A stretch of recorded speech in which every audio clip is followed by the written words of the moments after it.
Va ora in onda Cultura e Arte con il professore Andrea Rognoni.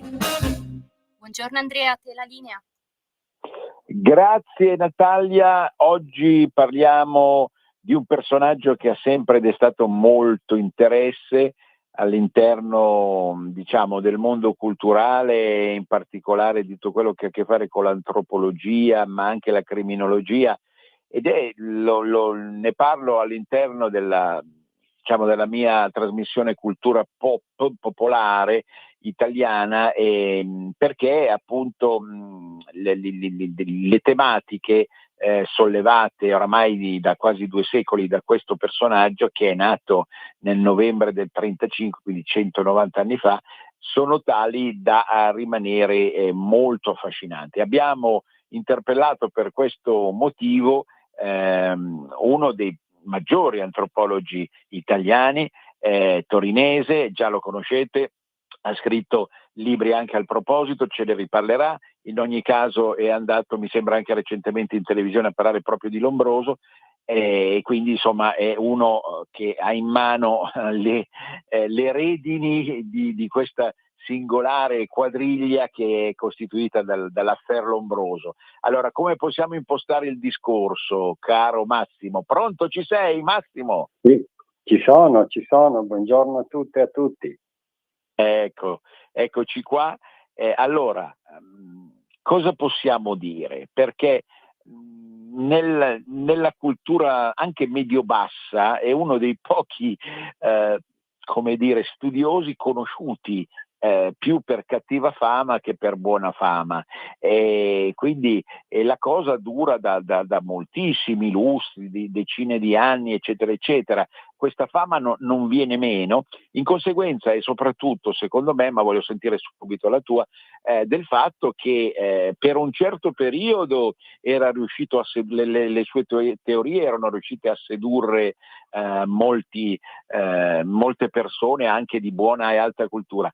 Poi insomma tutto quello che è successo nel corso del Novecento in relazione ai problemi della razza, della criminalità, eccetera eccetera, ha smontato tutto questo apparatchik, diciamo alla russa, che lui aveva costruito, gettando decisamente cattiva fama. A te la parola, Massimo.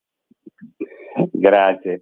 Sì, intanto Cesare Lombroso, se oggi parlarne male è un po' come sparare sulla Croce Rossa, no? È abbastanza facile, perché lui ha rappresentato un periodo della storia della scienza e archeologia della scienza.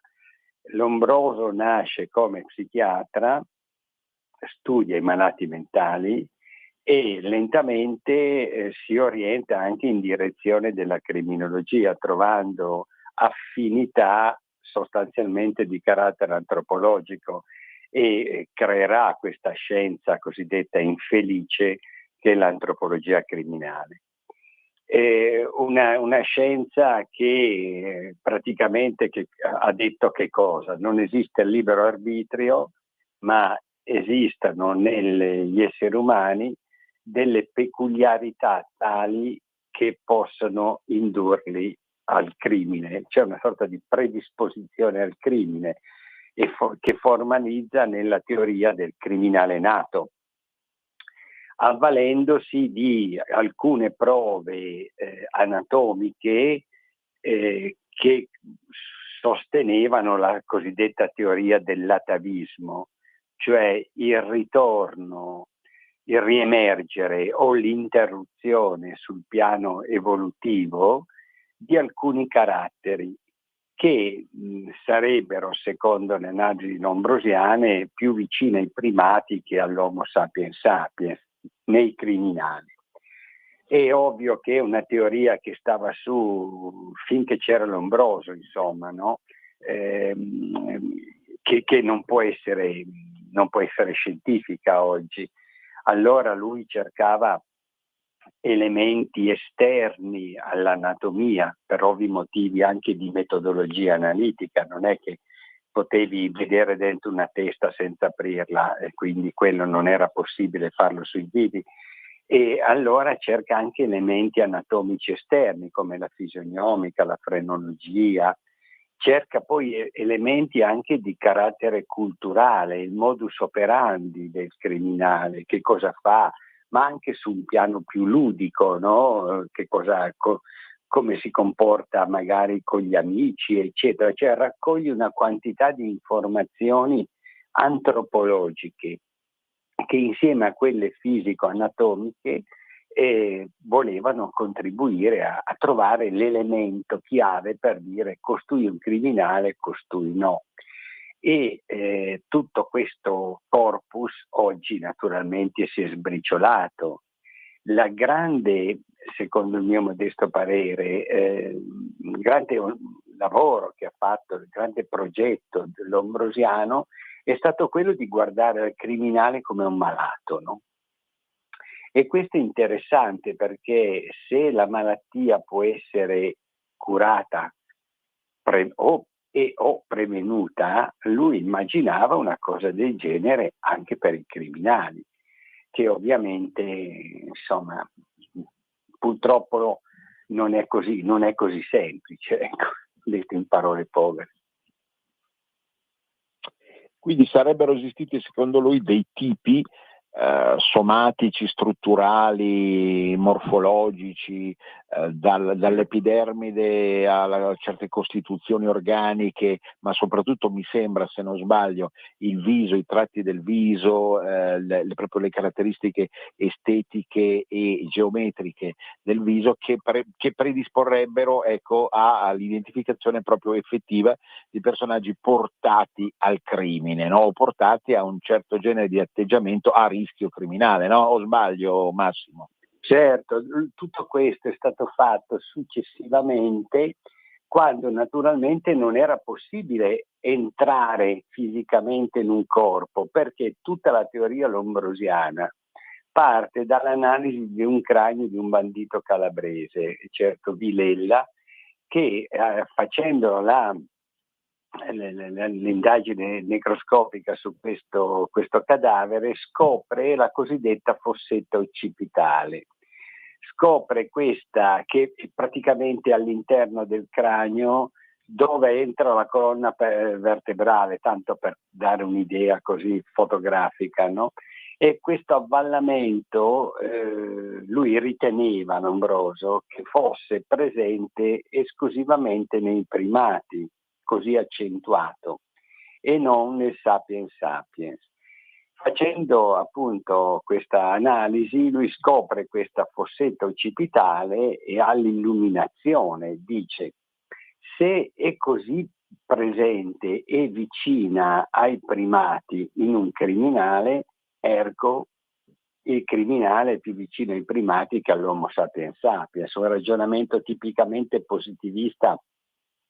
Oggi sappiamo che la fossetta occipitale può esserci, non esserci, può essere presente più ampia, meno ampia e non caratterizza nulla. È la sede del cosiddetto verme del cervelletto, proprio dietro, no?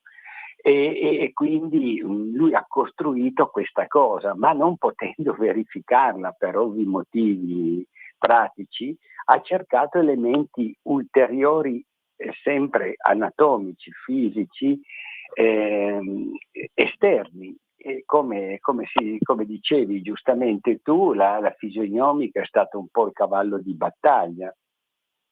Le caratteristiche somatiche esterne, infatti nel Museo Lombroso sono presenti in piccola percentuale le tantissime maschere mortuarie in vita che lui fece ai criminali, cercando elementi comuni. Il suo fu un approccio sostanzialmente statistico, no? In questo senso immaginiamo un ladro, secondo Lombroso, adesso invento, poteva avere l'orecchio sinistro più grosso del destro. Allora che ragionamento faceva il positivista? Diceva: se io su 10 ladri constato che 7, 8 hanno l'orecchio sinistro più grosso del destro, ergo il 70-80% delle persone con l'orecchio di quelle caratteristiche è potenzialmente un ladro. Questo detto proprio da bar, no? Non certo da accademia. Ecco, quindi questo è un po' il suo approccio, che poi è esternamente, perché quello aveva. Lui era un patito dell'antropometria, misurava tutti i corpi, segnava ogni genere di divergenze, secondo lui. Ha tenuto in grande considerazione anche la familiarità, ha individuato in alcune patologie come l'epilessia un elemento scatenante della criminalità, e poi anche nella pellagra, perché forse quando uno parla di Lombroso pensa subito all'antropologia criminale, al manicomio, alle carceri, eccetera. In realtà Lombroso è stato poi nominato Cavaliere d'Italia per i suoi studi sulla pellagra. La pellagra era quella malattia tipicamente contadina della pianura padana nord, no? Pianura padana e Italia del nord, che era determinata dall'eccessiva quantità di polenta, in parole molto semplici.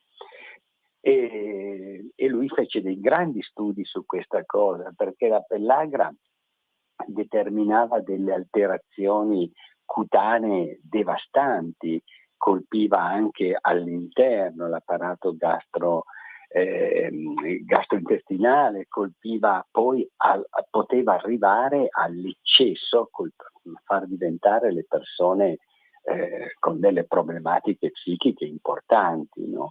E allora lui si è molto occupato della pellagra, individuando alcune origini che adesso non stiamo qui a elencare, diventa lunga, però è diventato famoso per quello, mentre per la sua teoria è stato, come dicevi tu, fortemente osteggiato già ab origine, sia dalla scuola sociologica francese, naturalmente, Durkheim, Mauss, tutta sta gente lo considerava sostanzialmente un visionario, una persona, oggi diremmo un razzista per alcuni aspetti. È stato demonizzato da noi, da Croce. Benedetto Croce ha detto peste e corna. Padri Gemelli, la Chiesa era contro alcune teorie lombrosiane, e quando lui morì, Padre Gemelli scrisse, non mi sembra sul Secolo d'Italia, sull'Osservatore Romano, è morto uno scienziato e con lui è morta la sua scienza. Quindi diciamo che è andata avanti ancora un po' l'antropologia criminale, ma spogliata dagli elementi tipicamente lombrosiani. Io quando studiavo c'era ancora l'esame di antropologia criminale, che naturalmente era un corredo ad altre materie.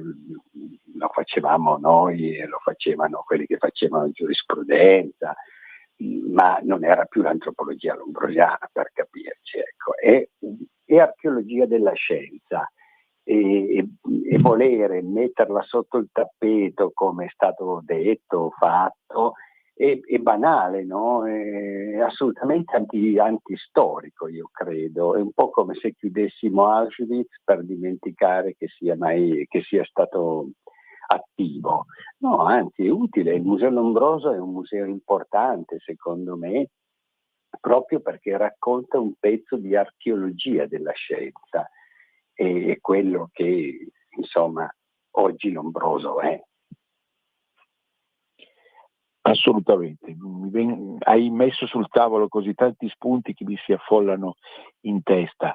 Per l'ultimo, io credo nella museografia, ma temo che la cultura cosiddetta woke, correggimi se il mio inglese è imperfetto, voglia distruggere il concetto di museografia, perché già soltanto mettere in mostra e permettere che qualcuno vada a vedere certi oggetti, certi contesti, certe foto, certi relitti, reliquie, eccetera, viene giudicato negativo per il condizionamento che ha. E questo è assolutamente antistoricistico, e tu hai fatto bene a tirare in ballo Benedetto Croce, che secondo me è stato un grandissimo filosofo, proprio perché va riletto il Croce per capire che noi siamo qui ad auscultare ogni epoca, tutte le epoche del mondo che hanno qualcosa da dirci, nella misura in cui sono state superate e abbiamo raggiunto un altro livello. La seconda osservazione che mi viene in mente, tu hai portato i due maggiori esempi di studio, no? diciamo la struttura cranica del calabrese secondo Lombroso, non lo stiamo tirando adesso noi, e la malattia, è vero, la patologia tipica del polentone lombardo. Ecco, è curioso, no? Che all'interno di questo approccio di studio lombrosiano, che poi probabilmente contagiava o si interscambiava con altri approcci simili dell'epoca, ecco, vengano esemplificati i due estremi dell'Italia come fondamentalmente degli esempi, non dico razzialmente, ma perlomeno iconicamente negativi, no? E questo aspetto rientra probabilmente anche in una dinamica conscia o inconscia che tendeva così a esorcizzare alcuni estremismi diciamo del corpo, nel soma e nello spirito delle due parti estreme d'Italia, ho notato. Ultima, adesso poi tu hai aperto il vaso di Pandora, perché io mi sono laureato molti anni fa su Razze e popoli della terra di Biasutti. Biasutti, che era sicuramente uno studioso, geografo, antropologo molto colto e raffinato, però aveva alle spalle come educazione e formazione proprio quella scuola di antropologia che si basava sull'antropometria. E tutto sommato, quando lui aborda tutte le etnie del mondo, partendo dal paesaggio, perché riferimento anche al territorio, eccetera, o altri usi, costumi, tradizioni, eccetera, eccetera, comunque fa fatica a liberarsi da quell'ipoteca, da quella spada di Damocle lì dell'antropometria, la quale però, intendiamoci, io sono solito considerare tutte le cose con uno scetticismo non totale, e non mi piacciono le persone che oggi, un po' di cultura woke ma un po' di cultura pressapochista, vogliono spazzar via tutto. Penso che un briciolo di verità ci sia in qualsiasi cosa. Certamente far assurgere a metro di giudizio l'antropometria sull'essere umano è assurdo, chiaramente è assurdo non solo perché i tempi e gli studi lo hanno dimostrato, ma perché poi non esiste più nessun riferimento reale da questo punto di vista. Però questo non toglie, secondo me, che clima, condizionamento geografico, diciamo struttura storico-culturale condizionino l'essere umano. Tu come la pensi da questo punto di vista, Massimo? Ma io intanto la nostra vita è scandita dall'antropometria, quando compriamo un paio di calze, quando scegliamo certo. la taglia per un vestito, che diventa poi sempre più raffinata quando, non so, subiamo un intervento dal punto di vista ortopedico, ma anche la misurazione per farci una soletta per una scarpa in qualche modo è antropometria, no? Quindi non è che è ovvio che se usiamo i caratteri esteriori di un essere umano per capirne quelli interiori, quindi ci basiamo sul concetto lombrosiano di faccia da galera, no? Oggi sbagliamo. Allora evidentemente non era così, allora si usava a misurare tutto. L'antropologia fisica nasce con questa funzione.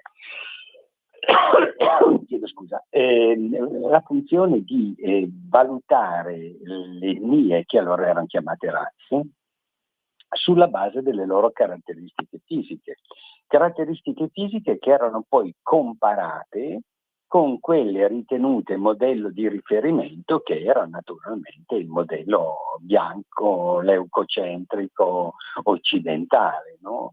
Ecco, è nata così. Poi ovviamente si è evoluta, l'antropometria è diventata di nuovo una cosa, come dire, molto conosciuta, molto diffusa in occasione di quella famosa legge 6 e 26 che prevedeva che negli uffici ci fossero sedie di un certo tipo, distanza dal computer e mille altre cose che relazionavano, dimensionavano il rapporto corpo-spazio anche avvalendosi dell'antropometria in fondo, no?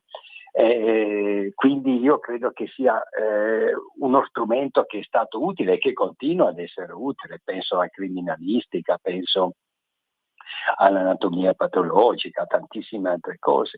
E quindi sì, scientificamente è uno strumento fondamentale, un metodo di misurazione fondamentale, ma che non può diventare elemento per dire tu sei buono, tu sei cattivo, no? Kalos kai agathos dicevano noi greci, come dire bello e buono e brutto e cattivo. Abbiamo ancora un po' questa cosa, no, winkeliana di pensare alla bellezza classica come termine di riferimento. Se facciamo quello siamo, come dire, condizionati da degli stereotipi che io ammetto inconsciamente in una particina piccola un po' nascosta ci sono in tutte le teste degli esseri umani, quello di far riferimento all'aspetto esteriore, sbagliando, certo, perché l'aspetto esteriore è il primo elemento conoscitivo che noi abbiamo dell'alterità, dell'altro, no? Quindi la prima cosa che noi vediamo di una persona che non conosciamo è come è fatta. E quei parametri conoscitivi in modo rozzo, legati a ceppi di convenzioni millenarie, forse ancestrali, ci portano a dare dei giudizi. È il primo elemento di conoscenza, l'esteriorità. Rassegniamoci, negli animali potrebbe essere l'odorato, nel nostro per il momento resta la vista. Certamente. Ecco, poi c'è tutto il filone, io non ti voglio portare su un terreno troppo astratto, però sai, con questa icona, questa immagine dell'ombroso, dell'ombrosianismo, poi si ricollegano a un dibattito culturale che è in corso o è sotto traccia, ma è molto forte, sul darwinismo. Perché il darwinismo, che non sarebbe neanche, come dire, la dottrina diciamo scritta e professata da Darwin, ma il modo di interpretare, no? Così come esiste il marxismo, che non è Marx, ma il modo di interpretare Marx, no? Il darwinismo effettivamente ha fatto dei danni non solo a livello di antropologia o di approccio empirico e diciamo pragmatico, ma anche proprio nell'evoluzione della mentalità metapolitica. Perché cos'è se non darwinismo un po' fazioso e forzato, quello di pensare che soltanto all'opposto della mentalità lombrosiana, soltanto un mixage assoluto fra tutte le etnie del mondo può portare alla perfezione, all'intelligenza e alla bontà. Ecco, e qui stiamo sbagliando nel senso opposto, attenzione, cioè voglio dire, se non esiste il criminale predisposto, non esiste neanche l'intelligente, il bravo, il perfetto predisposto, o magari ritrovato attraverso un ipotetico laboratorio mondiale che riuscirebbe in qualche modo, continuando a favorire l'immigrazione ovunque, a trovare, ecco, l'Homo sapiens, quattro sapiens. Ecco, volevo sentire una tua battuta su questo, Massimo.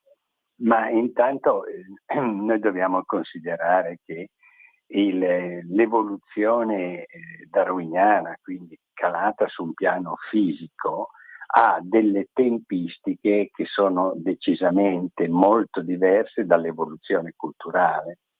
Quindi, mentre l'evoluzione fisica nostra la possiamo definire darwiniana, io direi che quella culturale la possiamo definire lamarckiana, no? Con Lamarck che ci parlava di adattamento, eccetera, ma non necessariamente di sopravvivenza. Lamarck parlava di trasferimento di conoscenza, che è quello dell'evoluzione culturale. Quindi è giusto quello che dici, no? Si fa un po' di pasticci con l'evoluzione darwiniana. Darwin ha guardato la biologia, ha guardato la zoologia, la botanica, non è entrato nel vivo, no? della questione culturale. La questione culturale è un insieme di trasmissioni di conoscenze che riguardano gruppi. L'evoluzione riguarda il singolo, no? Perché è un fatto organico. Quindi noi abbiamo l'idea che le due evoluzioni siano in qualche modo parallele o abbiano gli stessi strumenti, e questo, come ben sai, non è vero, no? Se tu pensi, noi che non siamo proprio trentenni, se pensiamo all'evoluzione culturale, parlo di cultura nel senso adottato dalle scienze umanistiche, dalle scienze sociali anche, no? Quindi tutto ciò che l'uomo in qualche modo fa. Se noi guardiamo l'evoluzione culturale degli ultimi 20-25 anni, un quarto di secolo, dall'inizio del nuovo millennio ad oggi, dammi atto che ci sono stati dei passi travolgenti, lunghissimi, non dico necessariamente positivi, ben inteso, ma proprio cambiamenti di modo di fare, di vivere, di essere.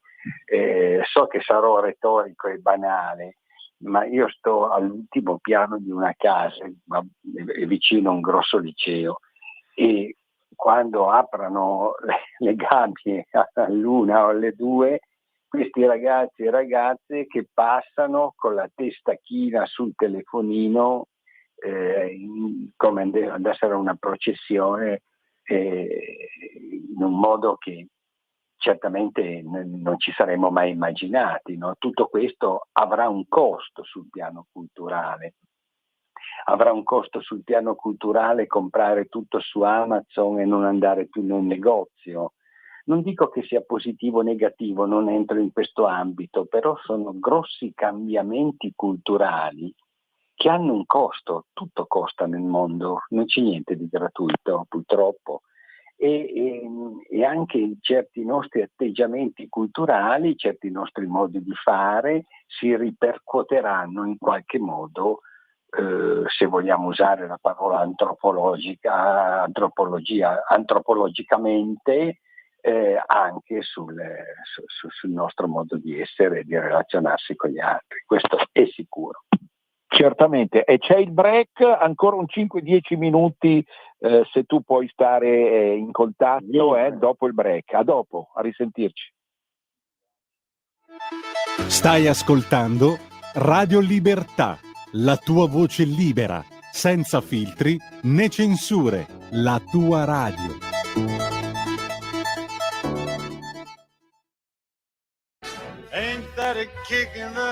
Ascolta i tuoi programmi preferiti, le notizie, la musica che ami e non solo. Con l'app di Radio Libertà puoi interagire con i conduttori, anche quando sei in movimento. Non aspettare, cerca Radio Libertà nello store del tuo smartphone o tablet e scarica l'app gratuitamente. Radio Libertà, tutta la radio con te. Scopri di più su radiolibertà.net. Semplicemente la tua radio. Sempre più liberi con La Tua Radio è il nuovo sito che mette in prima pagina opinioni, firme, notizie, uno sguardo nuovo e originale sui fatti che ci circondano. Il nuovo quotidiano online. Semplicemente radiolibertà.net.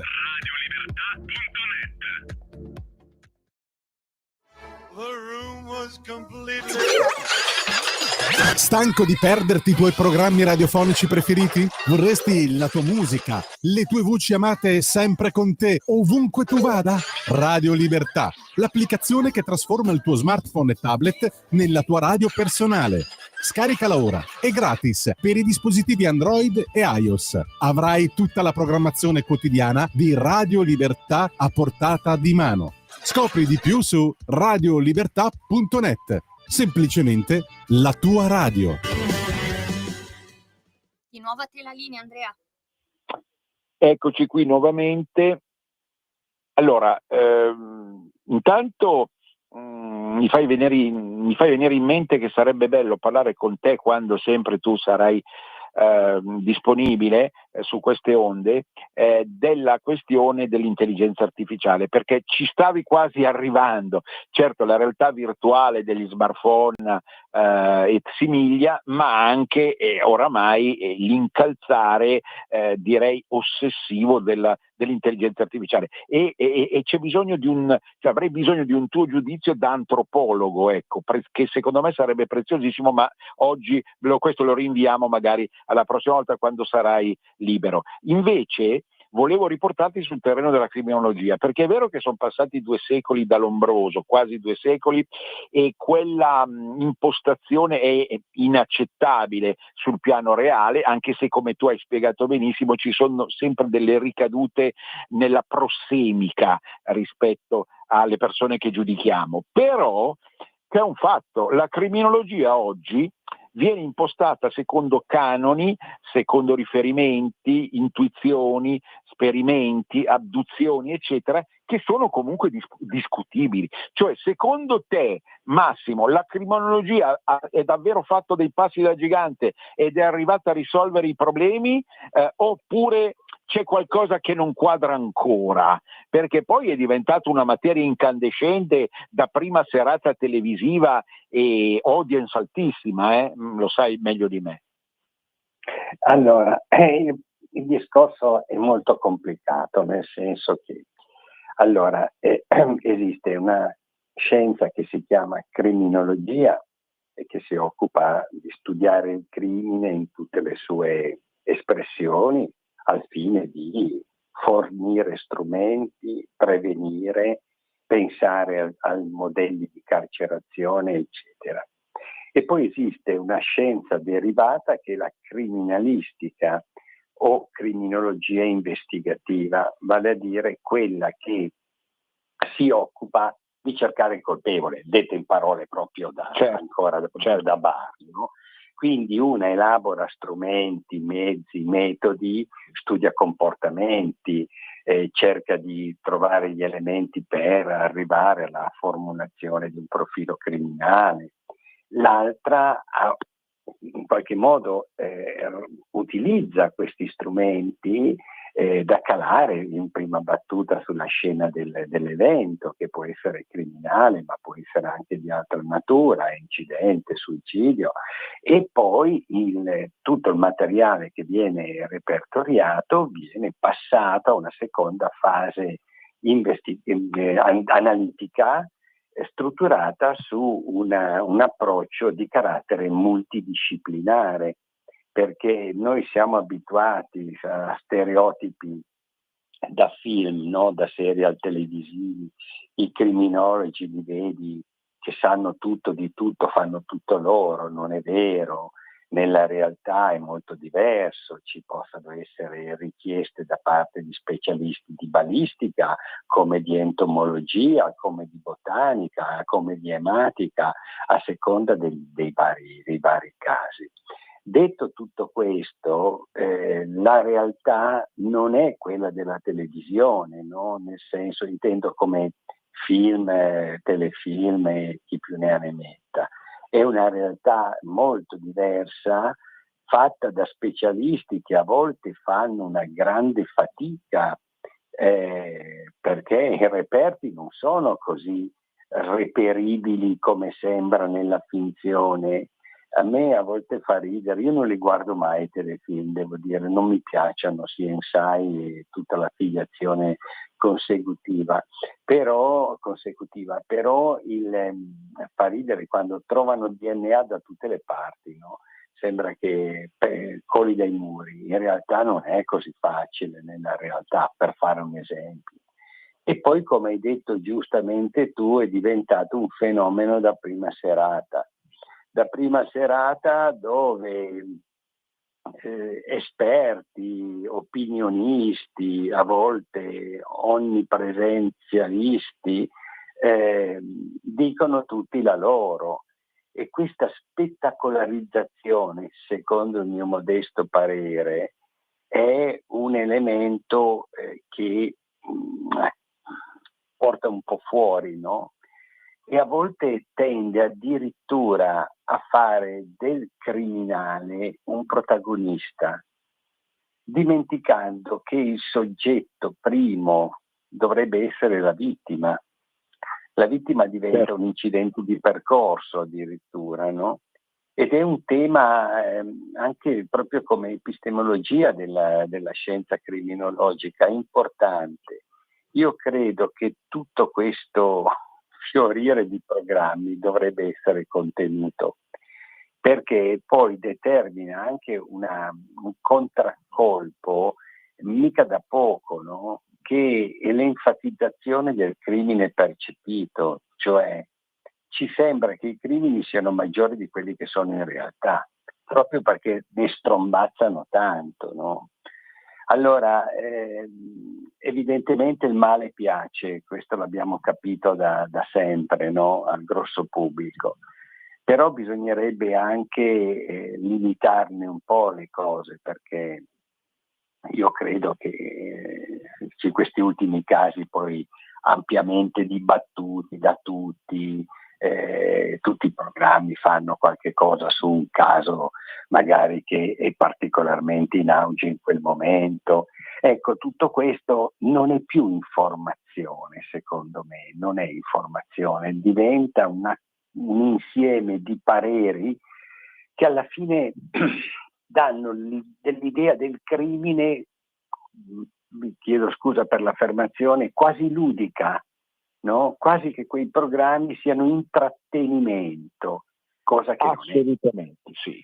E aggiungo io, scusa perché il tempo passa tiranno, ho l'impressione che in alcuni giornalisti o alcuni pseudo esperti ci sia un'ombra di lombrosianismo, pseudo-criptolombrosianismo nel tratteggiare il presunto colpevole come portatore di fattori, non dico genetici, ma comportamentali errati. O sbaglio, Massimo? Ma io direi che la vera scienza la sanno in pochi. E ci sono un sacco di improvvisatori, no? Certo. E poi anche gli esperti non sanno tutto di tutto, come questo vale per qualunque scienza. Ci sono delle specializzazioni. È fortemente cambiato l'approccio. Una volta c'era il maresciallo che sapeva tutto, no? Che aveva i suoi informatori, eccetera. Oggi l'overdose di scienza, ma in tutti i campi, non parlo solo di questo, forse di scienza / tecnologia, ci ha illuso, ci ha dato un senso di onnipotenza. E credo che poi questa cosa non corrisponda completamente alla realtà, perché ci sono angoli oscuri che neanche la scienza riesce a indagare. Parole sante, le tue le sottoscrivo assolutamente, siamo in perfetta sintonia. Io ti ringrazio, io devo chiudere poi in solitudine parlando della cucina italiana premiata dall'UNESCO. Passiamo su almeno qualcosa di allegro, dai, se no si parla solo di cose brutte. Certamente. Grazie, senti, veramente sei una figura secondo me fondamentale di collaborazione a questa radio che si chiama Libertà, ed è libertà in tutto, ecco, nell'approccio anche al mondo della scienza, delle scienze umane, ma insomma che poi è così vasto ed è così sfaccettato che val bene appunto rifletterci sopra come solo tu sai veramente fare. Grazie. Avevi, scusa, il testo da dirci, scusa, ultima battuta, il testo che hai scritto anni fa su Lombroso, qual era? Ah sì, ho scritto questa storia della criminologia edita da Diarcos, che sarebbe ex Rusconi per capirci, e che racconta come la criminologia si è evoluta, diciamo, dai tempi di Caino e Abele fino ad oggi, insomma. Fantastico, penso che sia un libro che io consiglio veramente. Edizioni Diarcos, ecco, Diarcos, quindi Massimo, storia della criminologia. Per la criminologia, Massimo Centini, di Arcos, procuratevelo al più presto se volete capire qualcosa di più e meglio di questo affascinante e terrorizzante, scusa, una battuta proprio da postribolo, terrorizzante. No, è una battuta che oggi purtroppo io sento tanto anche tra gli studenti, ma tantissimo. È un mondo affascinante. No, non è un mondo affascinante. Una volta che vedi una persona che è stata colpita anche da un medio calibro a breve distanza, gli vedi pezzi sparsi, non è più una roba di affascinante, ma non lo, per loro fortuna non lo sanno. Io ricordavo l'altro ieri per radio la strage del Bataclan, è stata una delle pagine peggiori della storia umana, secondo me, questa è la mia idea, proprio per gli effetti proprio di sangue che ha generato. Grazie Massimo, ci risentiamo. Grazie a voi dell'attenzione, buon tutto, saluti a tutti. Noi andiamo allora su questo giudizio dell'UNESCO che ha promosso la cucina italiana a patrimonio internazionale dell'umanità, la cucina italiana. Penso che per il mondo italofono, in questo caso davvero dalle Alpi alla Sicilia, con le varianti dovute e la ricchezza e la molteplicità di approccio al mondo gastronomico, sia qualcosa che faccia parte dell'aspetto più essenziale, profondo, connaturato, ineludibile dell'italianità.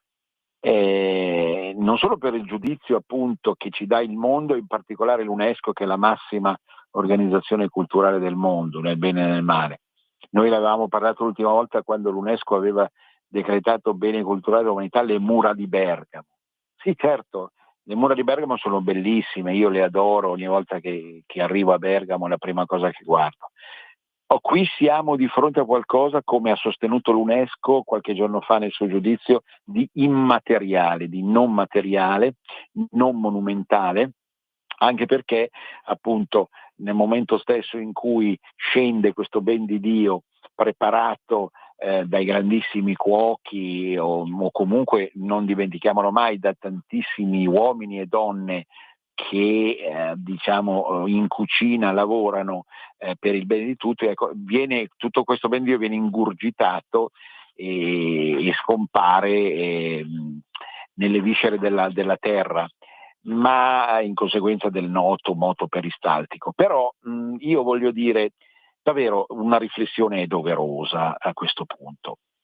Noi siamo conosciuti, in questo caso ripeto, come un unico popolo. In realtà sappiamo che l'Italia è fatta di tanti popoli che si abbracciano e comunicano, a volte bisbetticamente si scazzottano, ma questo succede in ogni parte del mondo, come si diceva nelle migliori famiglie. Allora, la cucina italiana è qualcosa che ci intrappola anche nella sua bellezza, bontà, gusto, ricchezza, come dicevamo. Ci intrappola perché generalmente quando l'italiano, quindi sia il padano, il toscano, il centro-sud, il sardo, il siciliano, va all'estero, fa fatica ad adeguarsi alle altre cucine. Questo diventa un difetto, chiaramente, perché e guardate che su questo aspetto si gioca tanto anche in fondo di politico, metapolitico, nella misura in cui una collaborazione anche in chiave federale, sia interna all'Italia ma soprattutto rispetto al resto del mondo, deve passare attraverso fondamenti di armonia e di equilibrio, naturalmente.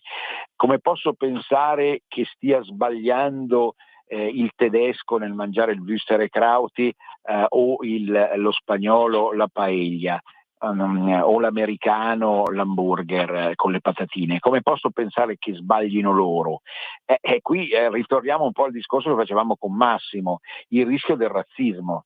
Certo, noi siamo così convinti perché il palato è entrato il nostro palato è consustanziale al nostro cervello, siamo così convinti che la cucina italiana sia la migliore del mondo che automaticamente tutto questo genera una forma di disprezzo per tutto quello che valutiamo all'esterno dei noti confini, ecco. Quindi ecco che la questione è bollente, naturalmente. È vero, voi direte, ma caspita, se l'UNESCO, che è l'Organizzazione Internazionale dell'Arte e della Cultura, valuta la cucina italiana come uno dei più grandi patrimoni dell'umanità, perché dovremmo in qualche modo, non dico vergognarci, si intende, ma rischiare di pensare che stiamo sopravvalutando qualcosa? Ci è riconosciuto dal mondo? Sì, d'accordo, però ragazzi, vi chiamo ragazzi come chiamavo i miei ragazzi a scuola, attenzione a non cadere nella trappola del mondialismo, perché esiste una sottotraccia, un sottinteso che può più o meno suonare anche così. E certo, voi italiani siete bravi nel far da mangiare, però siete i più disordinati, i più sporchi, i più politicamente meno attrezzati, i casinisti, no? I fancazzisti dell'umanità. Attenzione, perché lo diceva alla sua maniera Massimo, con quella grande equilibrio mentale tipico dei torinesi. Cioè, attenzione, perché c'è sempre un meccanismo di compensazione nelle cose. E allora dobbiamo stare attenti davvero a questo giudizio. Certo, l'orgoglio ci deve essere, è un orgoglio identitario, è un orgoglio che va dalla polenta malfamata che si diceva prima, giustamente malfamata, chiaramente, dalla polenta del nord fino ai maccheroni, è vero, e a tutti i prestigiosi piatti che si possono assaporare nelle isole. È qualcosa che è straordinario, perché? Perché effettivamente ci riconduce ad una questione più sottile, che è questa. Perché l'italiano, sempre inteso come somma di popoli, non popolo solo, ma insomma gli italiani nella loro varietà, vivono per mangiare, mentre molti altri popoli, non tutti, mangiano per vivere? Vivono per mangiare perché non hanno soddisfazioni dall'altro punto di vista, perché lo Stato non funziona, perché c'è un casino, uno sporco generale dalle Alpi alla Sicilia, perché i politici, e naturalmente parlo in senso generico e generale, non fanno esattamente il loro dovere. E allora noi finiamo per rifugiarci nel piatto prelibato, accuratamente preparato per passare il tempo in maniera migliore rispetto ad altre attività che ci frusterebbero maggiormente, che ci porterebbero a uno stato di delirio mentale e collettivo. Spesso e volentieri nell'italianità, questa trasmissione Cultura Popolare Italiana, nell'italianità c'è la voglia di stare assieme, indubbiamente mangiando, no? Mangiando, cioè le nostre tavolate di 40, 50, 60, 70 persone sono difficilmente eguagliabili nel resto del mondo, ecco, sotto aspetti o di divertissement oppure di cena ufficiale, prenatalizia, robe di questo genere. Però appunto spesso e volentieri diventa sempre, voglio essere maligno, la sostituzione di qualcosa d'altro, nel senso che i rapporti umani potrebbero non essere così facili e armoniosi e costringerci a gestirli, questi rapporti, in maniera tale da stabilire, talvolta in maniera forzata, una convivialità, un amore, una solidarietà reciproca che in realtà non esiste. Perché è noto l'individualismo del mondo italiano, che si esprime in una certa maniera al nord e in un'altra maniera al sud. E l'individualismo è una brutta malattia che porta probabilmente mi rifaccio ad Alfred Adler, volontà di potenza repressa, ad una mancanza di rispetto verso la collettività che è invece presente, lo sappiamo benissimo, in altri contesti nazionali, ma non per motivi lombrosiani, Ecco, perché che so, i tedeschi scureggiano tanto, però sanno stare assieme l'uno rispetto all'altro. No, non è per questo, ma perché effettivamente la storia, la cultura, il modo con cui è stata creata l'Italia ha provocato tutta una serie di contraccolpi di cui noi oggi difficilmente ci liberiamo. Pensate agli spaghetti, ecco, la mia riflessione vuole essere molto analitica, poi passiamo agli altri argomenti che ci rimangono. Lo spaghetto è nella sua lunghezza, no? Nella sua lunghezza ogni spaghetto, e quindi l'insieme degli spaghetti, prolunga la felicità di ingurgitare qualcosa.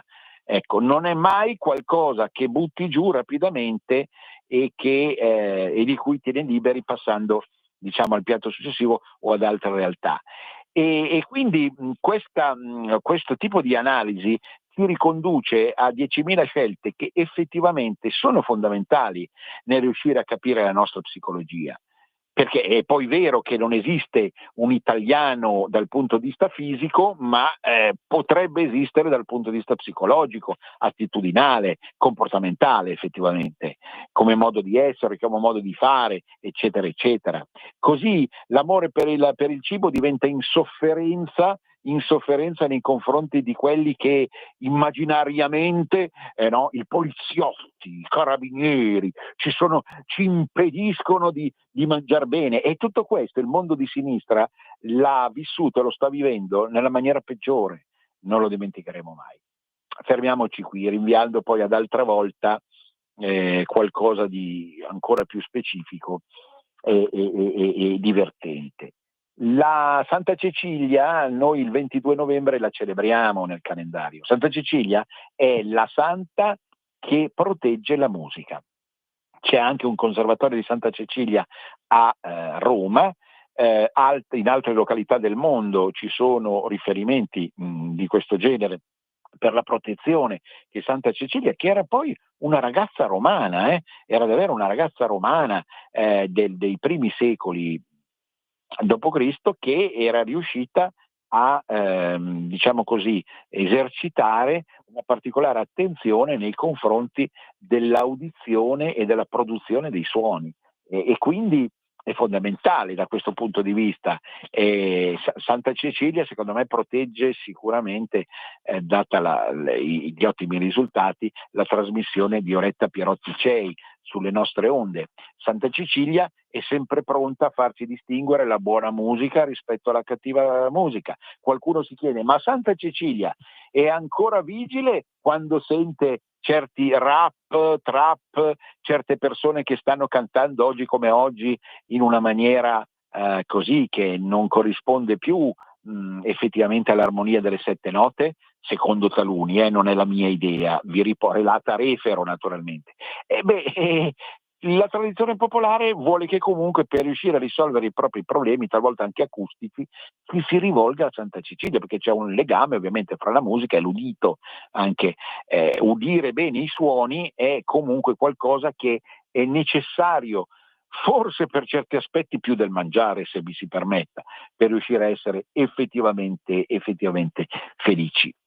Quindi questo aspetto è un aspetto che ci riconduce al fatto che ogni passo del calendario ha ancora qualcosa di molto importante da dirci, in barba perfino a quell'intelligenza artificiale per la quale ho chiamato in causa Massimo Centini, che prossimamente ci dirà effettivamente la sua. Ci avviamo alla conclusione. Note, ho messo nel promo, note scorpioniane, nel senso che prosegue il segno dello Scorpione con tutto quello che si porta dietro, naturalmente, segno di approfondimento, talvolta faticoso e oscuro, ombroso, segno, si dice, anche associato al rischio di rimanere ostaggi delle forze demoniche, segno che esprime nella sua profondità anche una forma di fedeltà profonda alle cose, agli ideali, agli sviluppi, alla patria. Certamente segno anche del crimine e della sua genesi. Non a caso ne abbiamo parlato adesso con Massimo Centini. ci sono tantissimi aspetti che comunque vanno valutati nella complessità simbolica che è davvero straordinaria di questo film. Siamo arrivati alla fine. Un grande abbraccio a tutti. Venezia risorga, risorga Venezia per sempre. A risentirci.